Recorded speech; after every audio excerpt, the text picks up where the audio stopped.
I spent an entire day training in Tiger Muay Thai in Phuket, and here's everything you're going to need to know if you want to spend one of your days training during your trip to Phuket. Now, Phuket is home to a number of MMA gyms, and there's typically two types of people that come down to Phuket.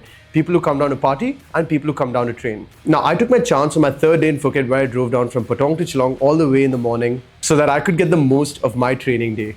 Now, I made a massive boo-boo and forgot my wallet in the hotel, which ended up with me coming on with absolutely no cash in my wallet. And the only thing I had to my name was my mobile phone with Apple Pay. So trust me when I say it was a good thing that these guys took card payments. Now, the first thing you're going to want to know is that if you ever pay with a foreign card, there's also a chance that you're going to get absolutely shafted on the exchange rate. There's also a huge store next door where you can get all the merch that you want, considering just how big of a brand that Tiger is.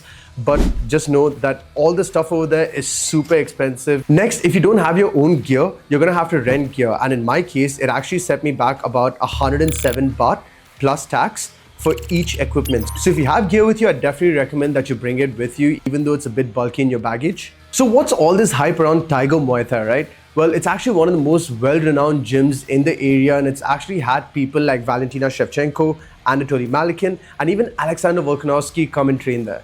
Now, the day pass was 1000 baht, which gives you access to all group classes and facilities. Now, the truth is, unless you're some super hard athlete, you can't just come in there and train every single class, because trust me, these people will squeeze the energy out of you every opportunity that they get. Now, classes are split between combat sports and training.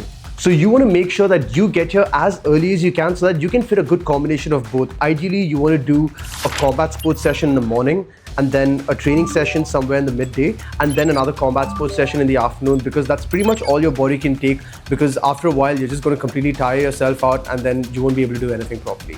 But just know that all these gyms close by 6 o'clock, which is why you need to get there as early as you can so that you can allow a little bit of rest time for yourself as well. Rest is heavily underrated, guys. Don't discount it. The sad thing was I was in super low energy when I started this class. I don't know what it was. Maybe it's all the partying the days before which really ended up catching up with me. I ended up going for the 9:30 jiu-jitsu class, but my head felt like I was being completely rattled and waiting to get done with the day to go home. The jiu-jitsu class was relatively smaller than the other classes, so the coaches come in with a clear-cut game plan that this is what you're doing this week, this is what you're doing today, this is what you're doing tomorrow, and they've got this whole plan laid out for the whole week. So I joined in, learned a few techniques, learned what I could about back takes from guard, and then we jumped into some free rolls where I got absolutely dogged by these guys who've spent so much more time there than I have. And this whole exercise made my headache 10 times worse. After this class, I ended up resting up a little bit. I took some electrolytes, ate some food. I ended up eating the featured fighters meal, which is basically chicken with avocados, some veggies and some sweet potatoes.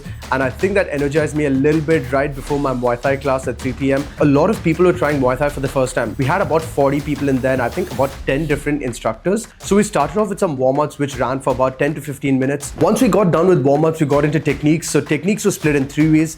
There was a batch that first went into sparring. The other batch was doing bags. And then there was a third batch doing pad work. Once we finished all of that, we did a little bit of cool down, some stretching, and then some final killer exercises to just absolutely make you sweat it out at the end. Overall, my honest thoughts about these big gyms in Thailand is the fact that obviously when you come to a place like Tiger, which is so commercialized, you're not going to get as much attention as you would want. So if you really want to spend some time and improve your craft, from what I've heard, your best bet is to go to some of these smaller gyms where you can get some more personalized attention. And in hindsight, given the fact that I get way more personalized attention in my gym in Dubai, I felt that, while the Tiger experience was great, if I really wanted to continue training over a prolonged period of time, I'm really happy with my gym in Dubai.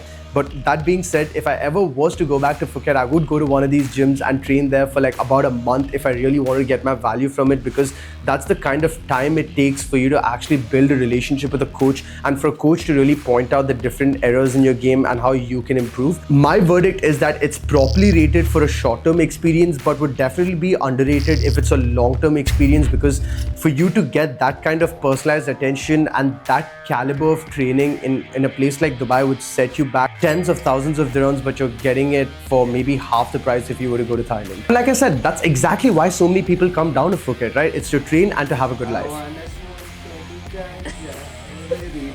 Let me know if this is on your to-do list the next time you go to Thailand. Don't forget to like, share and subscribe. I'll see you in the next one.